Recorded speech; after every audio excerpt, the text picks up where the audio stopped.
Bendito seja o teu nome, que nos deu este dia, para estarmos aqui reunidos diante da tua presença, para aprendermos um pouco mais a respeito das tuas sagradas escrituras. E com certeza, Senhor, tu tens para o nosso coração, para o nosso corpo e para a nossa alma, uma palavra que nos traz, Senhor, da glória, uma direção e até mesmo nos faz entender os propósitos da nossa existência e da nossa caminhada. Por isso, nesta hora, que o seu nome seja glorificado, que nossa mente esteja atenta, que os nossos ouvidos, Senhor, não estejam cerrados, mas eles estejam ali inclinados a ouvir, que teu Espírito Santo tome o primeiro e o último lugar, que nós sejamos abençoados, Senhor, com a tua presença e os dos teus anjos, para estar em favor desta casa, como sempre estiver, em nome de Jesus. Amém e amém. Então vamos lá, para que nós possamos ir adiante sobre esse estudo. Festa do Tabernáculo, aqui na nossa apostila vai dizer, Festa dos Tabernáculos é a de maior significado profético. É comemorado no 15º dia do mês de Tisri, 2 semanas após o Rosh Hashanah. Usualmente cai final de setembro, no princípio de outubro. Esse daqui eu estava pesquisando a respeito dessa festa, né? Eles, lá no calendário judaico, eles não colocam exatamente dia 5, dia 6, né? Comparativo ao nosso calendário. Por isso que eles colocam ou princípio ou final do mês, porque os meses eles nunca batem um com o outro, um dia preciso. E neste domingo, dia 13 de outubro, teve início a festa dos tabernáculos ou cabana, como é mencionado nas Sagradas Escrituras. E, inclusive, estava até se comentando a respeito da guerra que está acontecendo lá em Israel, mas porque nós já vimos a declaração do primeiro-ministro de Israel que, de fato, está e foi decretado guerra. Agora, se eles vão continuar, daqui quanto tempo vai durar, ou não sabemos. Mas da boca do primeiro-ministro se declarou guerra. Agora, quais os países que vão entrar para dizer vamos apoiar, ou países que vão entrar para dizer não há necessidade? Porque nós pensamos assim, a princípio ninguém faz algo por um acaso, né? Ninguém faz algo assim sem pensar nas consequências e sem pensar de uma maneira que se sair. E nós estávamos vendo algumas reportagens destes eventos, e eles dizem que eles planejaram o dia do ataque, não é isso? E o dia do ataque foi justamente nesse dia que nós estamos, nesse dia de festa de Sukkot, tá? Nesse que nós estamos aprendendo. Porque no último dia, sabe o que acontece? Os judeus eles se separam exclusivamente para Deus. O povo tira-se de todos os movimentos seculares, rotina, diário, e passa a viver uma vida mais reclusa com Deus, dentro da sua casa, com a sua família. Então é como se ele dissesse a si mesmo, a própria Bíblia já passa a dizer para eles, não deixe de fazer tudo lá fora, e venha ser o dia que é um dia do Senhor. Foi justamente nesse 8º dia, onde as pessoas não estavam jamais, de hipótese alguma, jamais. Imagine você, servindo a Deus, num dia de festa de ministério. Você pensa na sua cabeça, nós vamos fazer uma festa para glorificar quem? Deus. Então logo a gente imagina, Deus vai cuidar de tudo, não é isso? E olha a surpresa. O que nós paramos para pensar, nós cristãos, né? Porque os israelitas hoje, o que eles mais fazem, estão pensando em tudo isso. Apesar de nós não sermos israelita mesmo assim de sangue, mas pela fé nós fazemos parte desta nação. Então eu dizer assim, eles estavam em um dia em que eles entregaram tudo nos pés de Deus. E eles estavam comemorando algo que Deus fez por eles há muitos anos atrás, e as suas linhagens vêm fazendo essa comemoração de ano após ano. Então logo você pensa assim, Deus vai honrar, vai abençoar, vai fazer coisas grandes, vai trazer coisas novas. Não é um hino que a gente está cantando, não é esse hino que está ainda na mídia. Então você descansa em Deus, não é verdade? Você se despreocupa porque você sabe que haverá um cuidado. Então, pelo fato de ter acontecido isso justamente nesse dia, o que a gente tem vários pontos para que nós possamos pensar. Será que realmente Israel está fazendo aquilo que está agradando a Deus?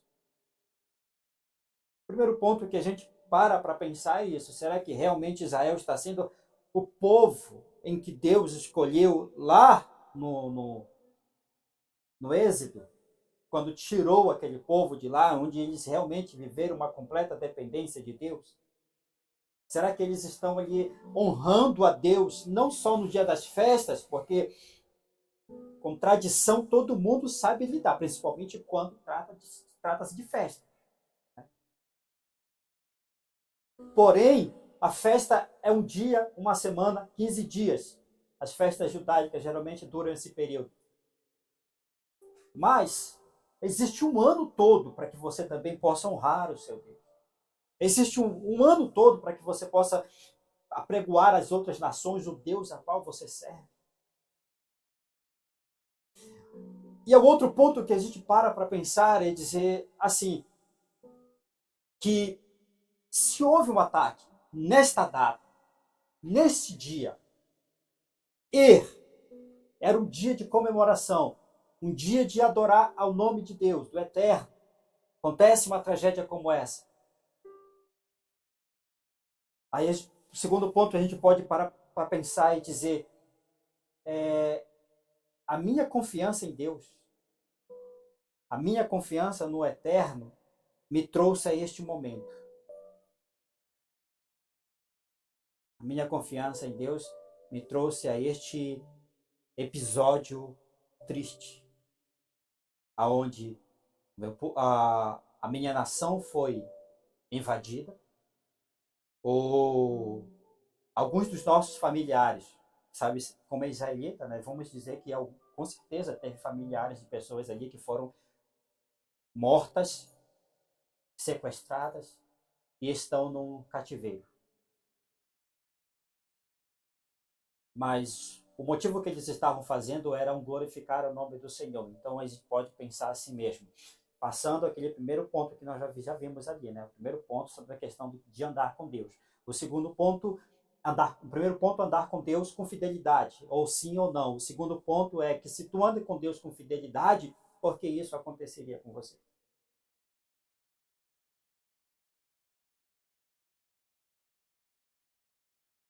No tempo que nós estamos vivendo, nós estamos aprendendo a servir a Deus de uma seguinte forma.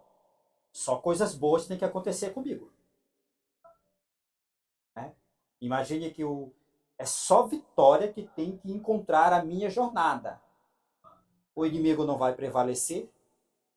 Eu vou estar sempre de dias em dias prosperando. Antes eu morava numa tenda. Nós estamos estudando sobre isso, vamos estudar sobre isso, tenda, Sucote. Depois eu vou para uma casa de madeira ou de barro. Depois dessa casa eu vou para uma casa de material. Depois eu vou para uma mansão. A tendência a servir a Deus que está sendo pregado é um progresso de crescimento material, não é isso? Mas e o espiritual? Parece que o espiritual é consequência do teu progresso material. Só que é o contrário. Buscais primeiros o quê? O reino dos céus. E o reino dos céus é o quê? Espiritual. Então, a consequência do teu progresso espiritual dá-se à tua vida material. Porque à medida do que você vai sendo fiel a Deus, no mundo espiritual é a oração, é testemunho, é se colocar na posição, aí você vai tendo no material à medida que você é fiel no espiritual. Porque vários versículos da Bíblia vão nos ensinar isso. Se fores fiel no pouco, no muito eu te colocarei. Quando ele fala a respeito da questão do quase que é impossível de um rico entrar pelo fundo de uma agulha, ele não está dizendo também que um rico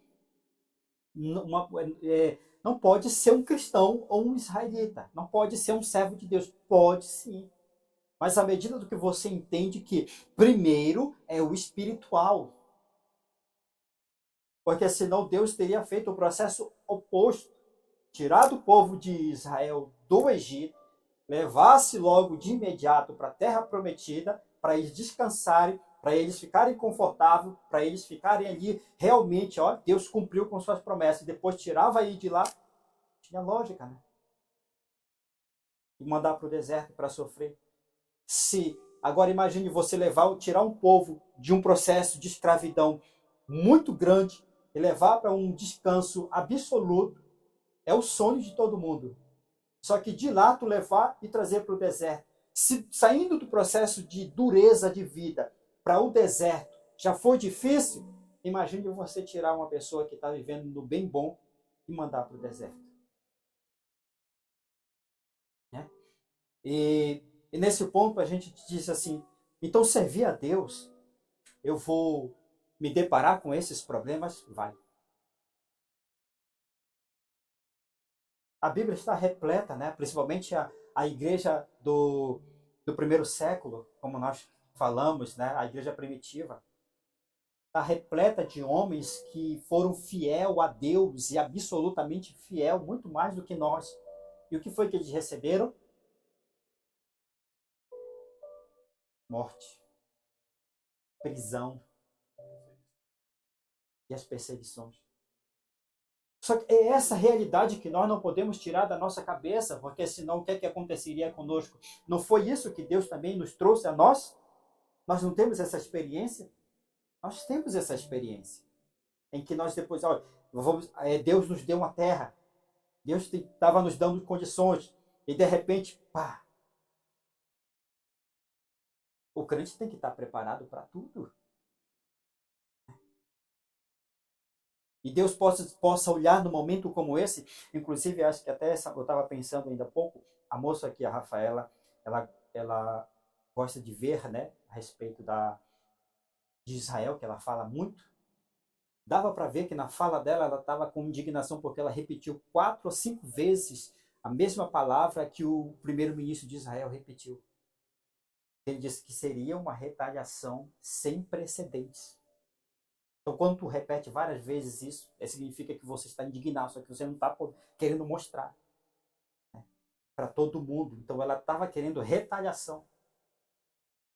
Então, eu digo, se eu prego a Deus e estou querendo retaliação, então eu estou realmente, o que, é que ela faz? Ela prega a cultura judaica, ela não prega a vida cristã.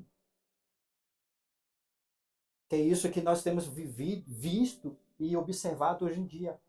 Tu prega a cultura cristã, tu vive a cultura cristã, mas tu não prega Cristo e nem vive a Cristo.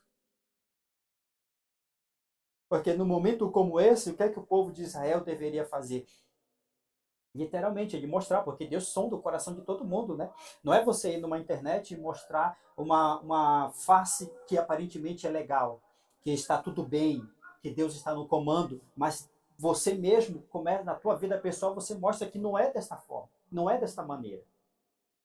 Então, eu lembrei desse processo e senti esse sentimento, porque aqui também, quando aconteceu o episódio da nossa construção, veio pessoas aqui com indignação, e eram cristãos, com indignação de que era para haver algum tipo de retaliação da nossa parte em tudo isso. Mas nós estamos aqui, teve retaliação da nossa parte? Fomos à polícia, fomos a isso, fomos aquilo outro, fomos ali em cima? Não. Nós aprendemos, mesmo não querendo, a depender de Deus, da maneira dele. Porque Israel não queria depender de Deus no deserto. Israel não queria depender de Deus daquela maneira que Deus estava conduzindo a vida deles, pelo deserto. E às vezes nós não queremos, mas é a vontade de Deus te levar por processos na tua vida que você não quer.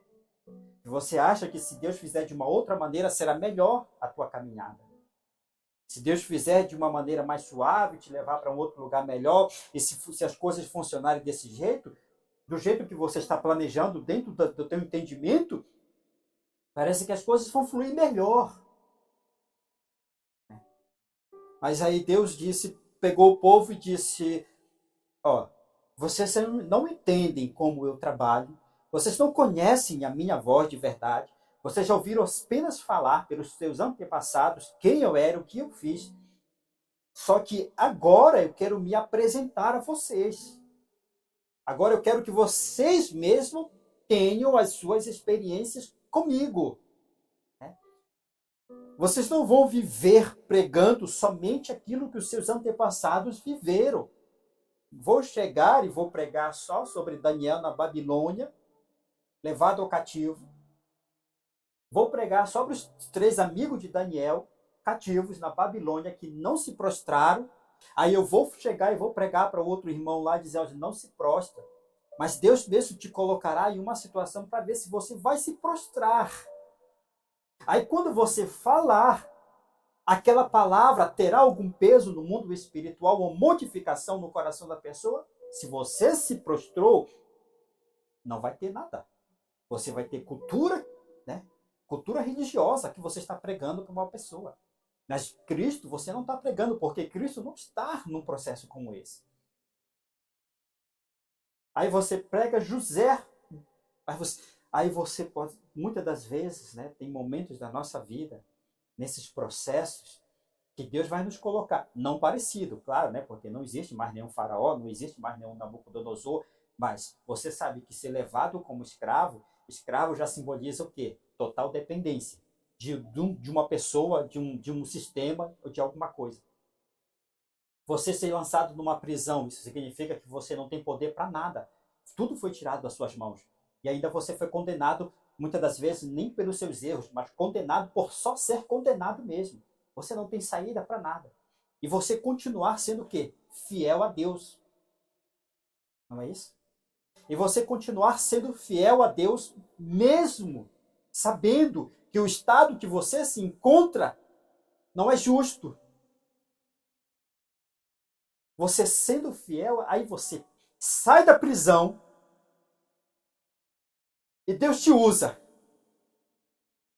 Quando você sai da prisão, que você foi tratado dentro da prisão, Deus te tratou ali dentro, sabe que quando José sai da prisão e vai falar com o faraó, uma das coisas que ele mesmo passa a dizer, ele disse ao faraó, eu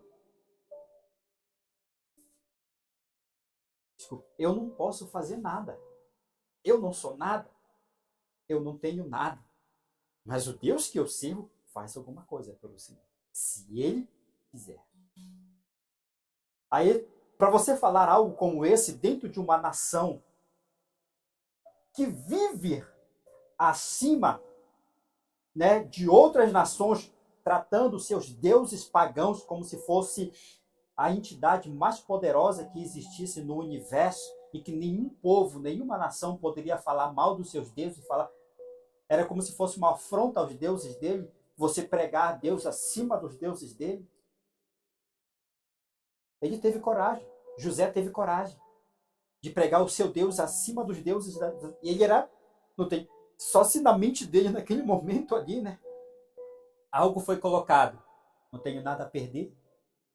Estou preso mesmo. Ele só me mandou me tirar porque ele quer um favor que somente de mim, os outros que estão lá, nenhum conseguiu.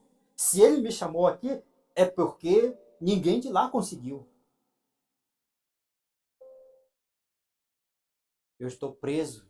O que eu quero eu voltar de novo para cá. Então ele colocou na sua cabeça dizer, não, vou. Primeiro eu vou dizer que não sou eu, porque realmente não sou eu. Tudo que eu faço não vem de mim. O sonho da interpretação não vem de mim. A profecia não vem de mim. O louvor bonito, o louvor não vem de mim. A pregação não vem de mim. Nada vem de mim. Vem de Deus. Então quando ele chega lá e diz, ó, faraó, saibas tu que eu não faço nada. E o meu Deus faz. E ele só faz se ele quiser. Primeiro tu bota abaixo a autoridade de faraó, bota abaixo a autoridade do Egito e bota abaixo a autoridade de todos aquelas deuses pagãos. Tudo abaixo. Né? Se Deus quiser, e só Ele pode fazer, e Ele vai fazer. E Ele fez. Ele usou a vida daquele homem. Porque muitas das vezes, quando nós somos confrontados numa situação dessa como o faraó, se nós formos colocar para o nosso tempo presente agora, os Josés da vida, do nosso tempo contemporâneo, se for chamado para ir diante de um presidente, de um governador, de um prefeito, de um vereador, Deus é consequência do talento dele.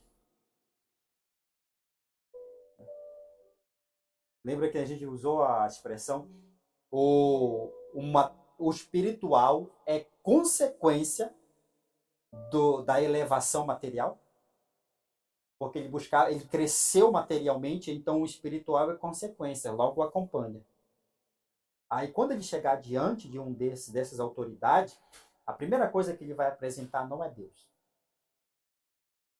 Mas ele não vai deixar de apresentar Deus, mas não dará honra a Deus. Não dará honra realmente. Por isso que muitas das vezes nós encontramos a Bíblia e que Deus está falando, né? Eu não dou a minha glória a ninguém. Então, quando ele passar a fazer algo como esse, saiba que ele vai ter que encontrar José nessa terra. Para ele fazer milagres como antigamente, ele precisa encontrar José nessa terra. Que não toma a glória para si e que lança por baixo a autoridade do homem, lança por baixo a autoridade dos deuses dos homens. Porque saiba nós aqui nessa circunstância, se chegar a vir alguma dessas autoridades até aqui, é porque ele já foi em outros lugares e não solucionou os seus problemas. Não é porque nós somos melhores, não é outro motivo, a não ser de que ele já foi em outro lugar. Ele já correu com outras igrejas, já correu com outras repartições religiosas, já correu com outros. E não teve mais. E de alguma maneira, alguém te indicou você para ir. Não foi isso que aconteceu? Como é que Faraó ia encontrar José preso? Porque houve quem? Houve quem indicasse José. Então, amados irmãos, esse segundo ponto que nós observamos no relato que nós estamos presenciando, no tempo que nós estamos vivendo, nesta guerra que nós estamos contemplando a respeito de Israel. Sabemos nós que nós não estamos isentos ao nosso adversário se levantar e ele ter êxito no começo. Ele ter êxito. E às vezes o êxito dele no começo é doloroso. E qual é a tua reação? Continuando aqui, né? A festa de Sicote, tabernáculo, é antes de tudo uma lembrança da maneira como Deus cuida dos filhos de Israel, quando eles peregrinam no Egito para a terra prometida. Embora eles não tivessem casas permanentes, foram guardados e protegidos por Deus. Olha só, deixa eu dar uma parada aqui e a gente começa a observar os detalhes. Nós vamos ver isso mais aqui para frente. Mas lembra-se de uma coisa, já começa a colocar na sua cabeça uma coisa. Deus não está levando o seu povo para nenhum planejamento habitacional do governo. Por quê? Porque quando existe algum tipo de desapropriação de uma área pelo governo, ele já prepara o quê? Ele já prepara algumas casinhas, né, para enviar aquelas famílias. Deus não fez isso. Deus pegou o seu povo debaixo do seu teto, debaixo da sua casa, com paredes, ou rede, ou cama, mesa, cadeiras, Se fosse no nosso tempo, seria geladeira, fogão, né? As coisas básicas de dentro de casa, e disse: agora eu vou te enviar para o deserto. Lá não tem teto, não tem parede, não tem cama, não tem fogão, não tem geladeira, não tem guarda-roupa. E já começamos a analisar esses pontos. Isso nos faz lembrar de como Deus foi contraditório ao sistema de segurança dos homens. Aí nós coloquei alguns exemplos. Deserto, frio, sem água, sem terras produtivas, cercado de inimigos, homens e animais do deserto, calor e outros mais. Ele foi contra o sistema de proteção que os homens estipulam para ter. Nós sabemos aqui, o nosso irmão Pedro já trabalhou numa empresa de segurança, né? E sabemos hoje que os homens, eles prezam por ter um sistema de monitoramento, não só presencial, mas à distância.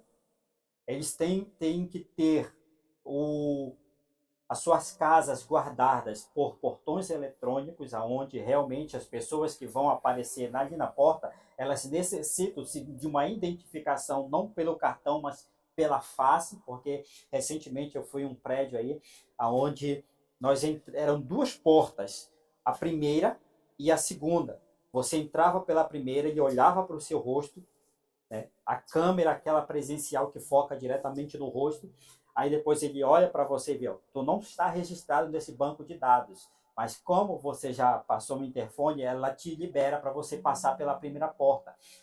Só que antes que a outra porta se abre, a porta daqui de trás tem que se fechar. E logo entre essas duas portas existe outro sistema de monitoramento que está vendo se você está lá mesmo, para ele poder abrir a outra porta para ter acesso a todos os outros apartamentos. Então, você tirar uma pessoa que já vive exclusivamente dependente desse sistema de segurança e levar elas para habitar no deserto em tendas, você fazendo uma análise da população de 10%, quantos por cento vocês achariam que largariam tudo para ir para lá? Hein? Alguma opinião? Largaria esse sistema que eu acabei de dar o exemplo, né? Sistema de monitoramento, uma casa toda cheia de aparatos eletrônicos, conforto, tudo acessível.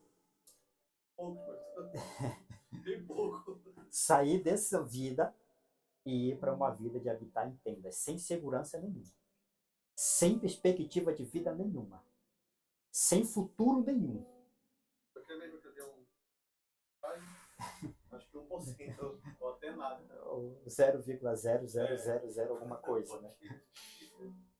Porque nós fomos realmente, né, colocados a viver num tempo em que tudo remete segundo aquilo que os teus olhos podem ver, tanto no sistema de alimentação quanto no sistema de segurança. E aqui a Bíblia diz que não havia isso. Não havia isso. Mas continuando, ele disse: eu serei sua proteção. Aí tem que ser. Ou tu tem que realmente estar no processo da dor, né? Porque pelo amor, praticamente é quase como zero que iria largar essa vida para ir para um deserto. Para que você pudesse ouvir esta palavra, a palavra de Deus, e tomasse uma atitude de fé. Deuteronômio 8:2, ele diz assim: e te lembrarás de todo o caminho pelo qual o Senhor teu Deus te guiou no deserto, esses 40 anos, para te humilhar e te provar, para saber que estava no teu coração, se guardarias os meus mandamentos ou não. Agora você tira a pessoa desse sistema e chega para ela assim, ó: eu vou te tirar desta vida que você está tendo agora, que é confortável, vou te levar para o deserto. Ele disse, mas para quê? O Senhor vai me abençoar? Não, para ver o que tem no teu coração. Se já estava difícil ir só por só para sair de um processo para o outro, imagine agora você dizer, não, espera aí, eu não preciso disso para a minha vida. Não é a primeira coisa que vai entrar? Eu não preciso disso. E se outra coisa, se eu não for para esse deserto e passar por tudo isso, existe uma outra congregação em que eu vou e vivo melhor. No Egito era o que mais tinha, templos erguidos a deuses, que serviam a deuses de qualquer maneira. Eu saí da minha vida, do meu conforto, das minhas seguranças, e ir para um lugar onde eu não tenho conforto, não tenho segurança, e ainda que era para provar dentro de mim que eu não sou uma boa pessoa, eu não quero isso para mim. Aí a palavra do Senhor vai dizer, realmente, muitos são chamados, mas... E aí a outra palavra que vai entrar é mais ainda uma peneira melhor.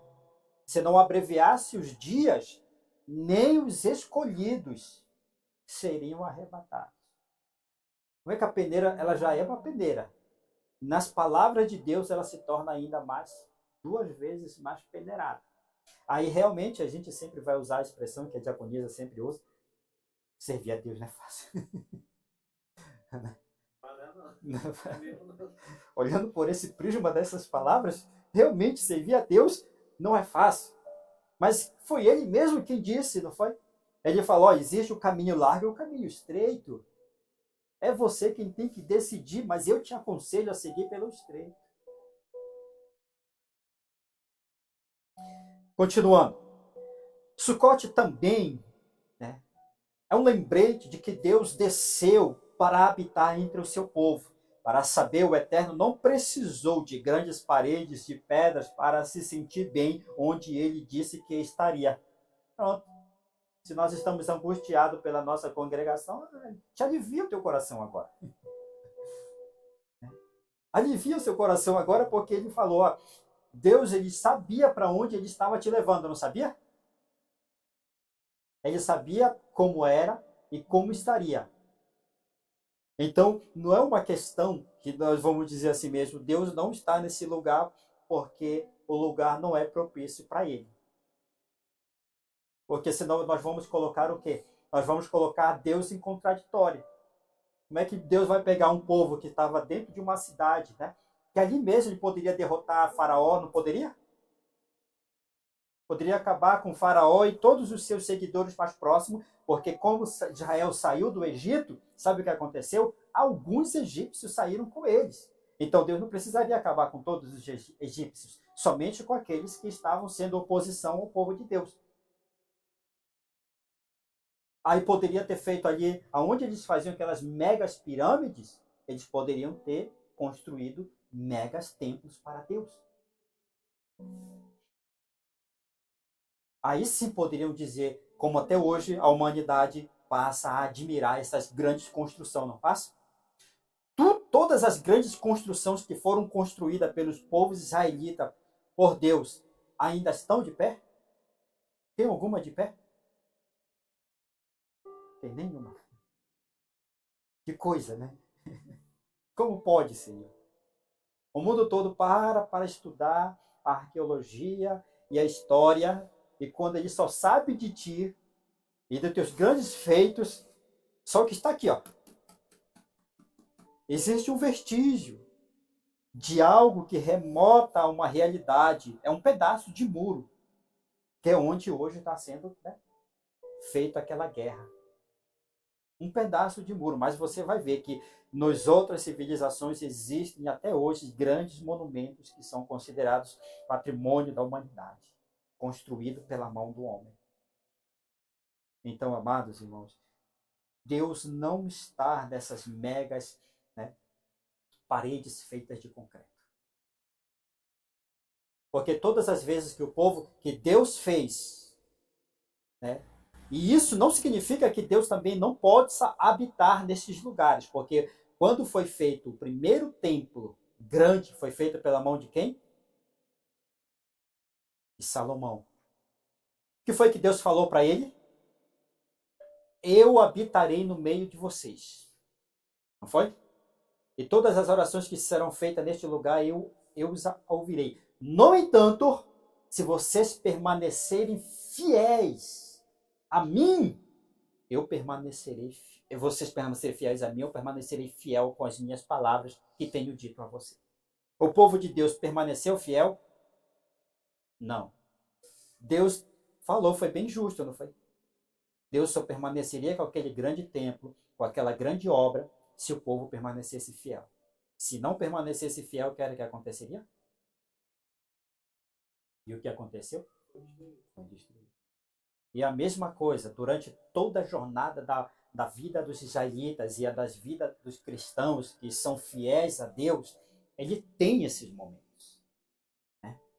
Então, amados, se Deus te trouxe para um lugar que não tem aparência de templo, mas parece mais como uma tenda, ele sabe para onde ele te trouxe. Ele sabe para o que ele te trouxe. Sabe que uma das coisas que nós nunca vamos nos esquecer, hein, amados, olhe para cá. Sabe de uma das coisas que nós nunca vamos nos esquecer? É desses tempos que nós caminhamos aqui. E nós estamos estudando a festa de Sucote. A festa de Sucote justamente relembra isso. Um tempo em que o povo habitava em tendas. E mais lá para frente nós vamos observar umas coisas, umas curiosidades a respeito de tendas. A tenda não tem estrutura, não é firme. Existia tendas que existia tendas. Desculpa, amados, eu tenho falado só de tendas, mas aqui é festa das cabanas, né? Porque tenda é uma coisa e cabana é outra. Ainda tem esse detalhe. Tenda pode se fazer com panos, né? Qualquer lugar que você chega, você pode arrumar uma tenda. Uma lona ali, que desde que ela seja forte, pode chover, mas não vai cair água, nem uma gotinha ali para dentro, se ela não tiver buraco. E você pode estruturar toda a estrutura dela, da tenda, fortalecida. Mas a cabana não é assim. A cabana é feita com palha. E quando tem, né? Quando tem, senão ela é cercada de palhas ao redor e em cima. Era isso que Deus estava dizendo para o seu povo.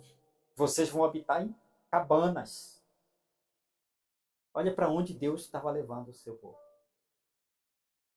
E qual foi? Né? Se nós trouxermos estas palavras para nossas vidas e realmente fazer o que Deus está querendo de nós, o melhor momento da vida de Israel foi esse. Foi o tempo em que eles mais viram a mão de Deus se levantar em seu favor. Porque quando eles estavam no deserto, Deus fez vários milagres que nós já sabemos, né? Primeiro, como é que tu vais? Tu não tem nenhum sistema de irrigação, tu não tem nenhum sistema de abastecimento de água, mas você consegue consegue matar a sede de mais de 1 milhão de pessoas no deserto. E a mesma coisa, você não tem uma terra produtiva, você não tem onde plantar e nem muito menos tratar de animal. Mas você vê que o povo não morreu de fome. Aí você vê o seu inimigo vindo contra você. O episódio em que Moisés sobe no cume do monte, aí fica ali, de um lado dele fica dois personagens aonde seguram as suas mãos.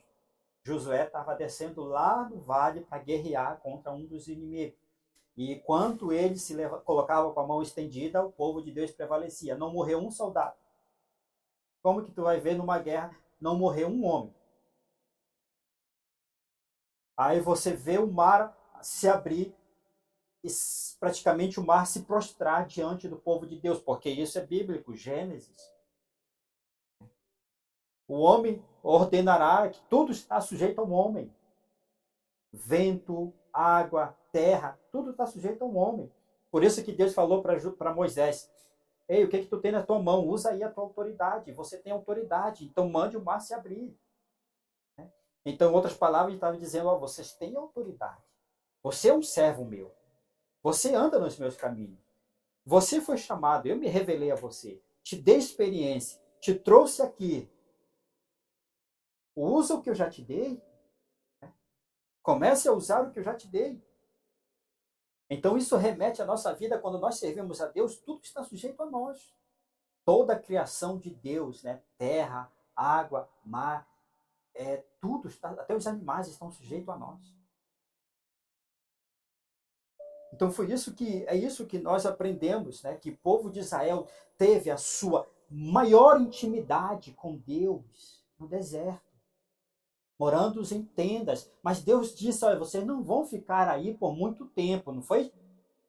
Isso é uma passagem apenas, porque o objetivo é levar vocês para uma terra que mana leite e mel. Mas tudo que eu estou fazendo com vocês é para que vocês se lembrem anualmente. Então, o que nós temos que fazer a partir de hoje? Nós fazemos uma festa do ministério, né? Inclusive a festa do ministério já é mês que vem. Nós temos que realmente lembrar de tudo isso daqui. Porque isso aqui vai ser passageiro. Quando Deus falou que é passageiro, durou 40 anos. Durou 40 anos. Por tudo tem um motivo, né? Tudo tem um motivo. Mas quando ele falou que aquilo seria apenas uma passagem, eles estavam dizendo, olha, esse processo que eu estou tendo com vocês, é claro que vocês precisam criar na rotina de vocês algo que relembrem de como eu andei com vocês no deserto. Porque muitas das vezes, sabe o que acontece? Quando nós saímos de uma vida pregressa ou até mesmo de uma vida financeira ruim, nós não colocamos nada dentro da nossa casa que nos faz lembrar de onde Deus nos tirou. Pelo contrário, como nós não temos nada que nos lembre, nós temos sim motivos para desperdiçar aquilo que Deus nos deu. Nós temos motivos para fazer o contrário. E Deus ele trouxe essas memórias sobre a vida do seu povo para que em tempos eles viessem a se lembrar, ó, não foi vocês. Não foi pela mão de vocês. Não foi pela força de vocês. Não foi porque vocês se esforçaram. Não foi porque vocês, a qualquer momento, vocês poderiam ter ido um sopro, ter saído dessa terra. Mas para que vocês lembrem que fui eu quem fez tudo isso. E vocês lembrem de dar honra e glória para quem merece. Para que vocês não se esqueçam e acabam se envolvendo com os deuses pagãos, com os povos, com as suas culturas, com a sua maneira de viver. Porque nós não estamos aqui. Eu coloquei até um exemplo aqui à frente. Aqui, na apostila. Se o conforto for a prioridade do povo de Deus para servir melhor, ficaremos constantemente neste deserto, porque nunca está bom o suficiente em ambiente de constante mudança. Isso é verdade, né? Nunca está bom. E o que nós estamos vendo hoje no nosso tempo, na nossa vida contemporânea do mundo cristão? Há mudanças que estão acontecendo, que estão afetando os cristãos, não é isso? E parece que tempos em tempos eles estão mudando de uma maneira muito rápida e drástica. Para que um cristão pudesse mudar algo na sua jornada, isso demorava anos. E hoje, de anos e anos, tem que haver uma coisa diferente, tem que ter uma coisa diferente. Mas você está vendo tantas modificações entrando. É o povo de Deus que tem que mudar o ambiente e não o ambiente que tem que exercer poder sobre o povo do Eterno.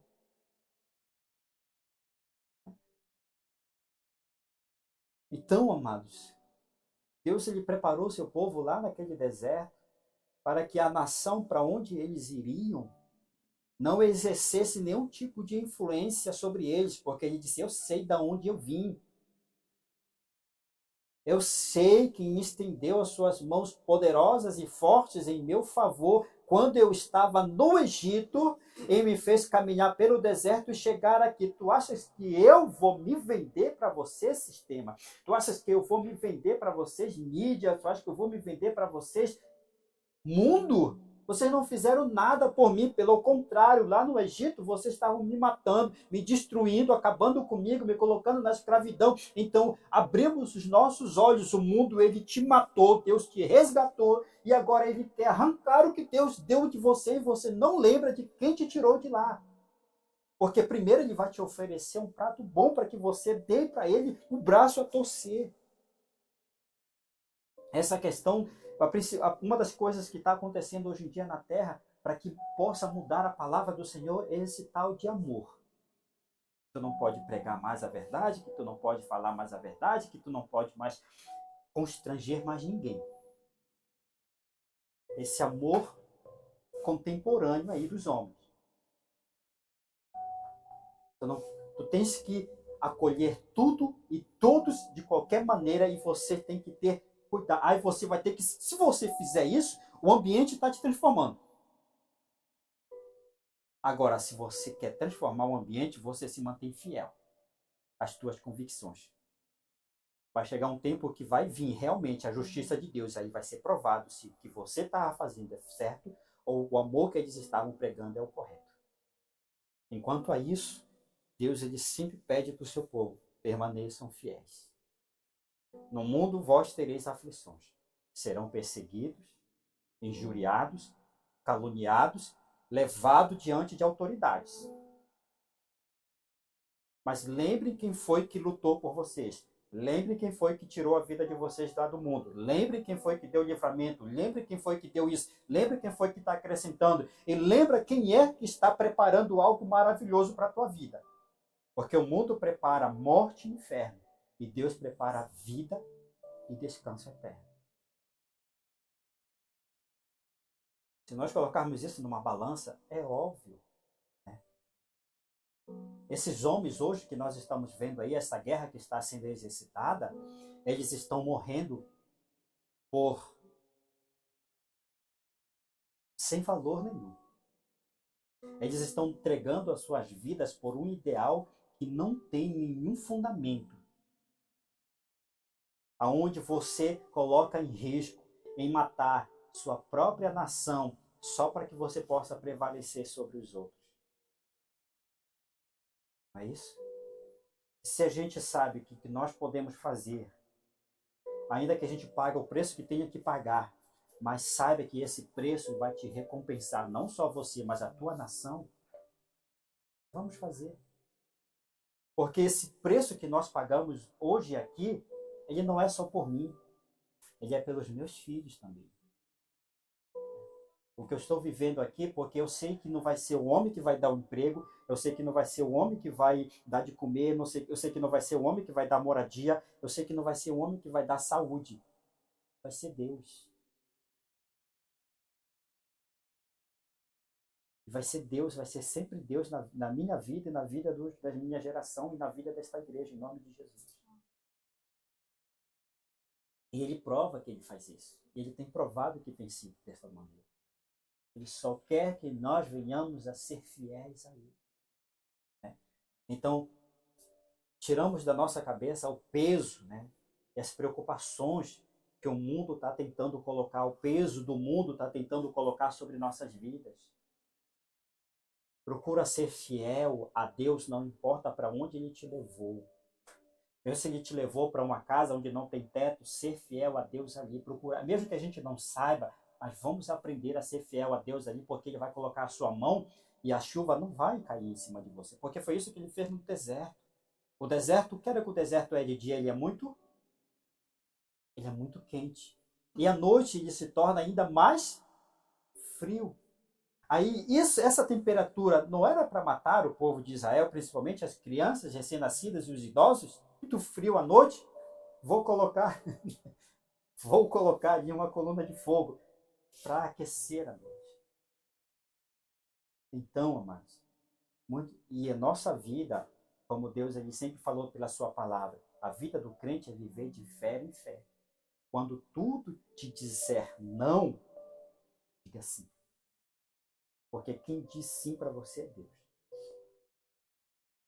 Então, mais vale a voz de Deus, que é pouca, e às vezes é só uma, do que a voz de multidão, que além de ser muita, ainda te confunde a cabeça. Amém, amados irmãos? Glória.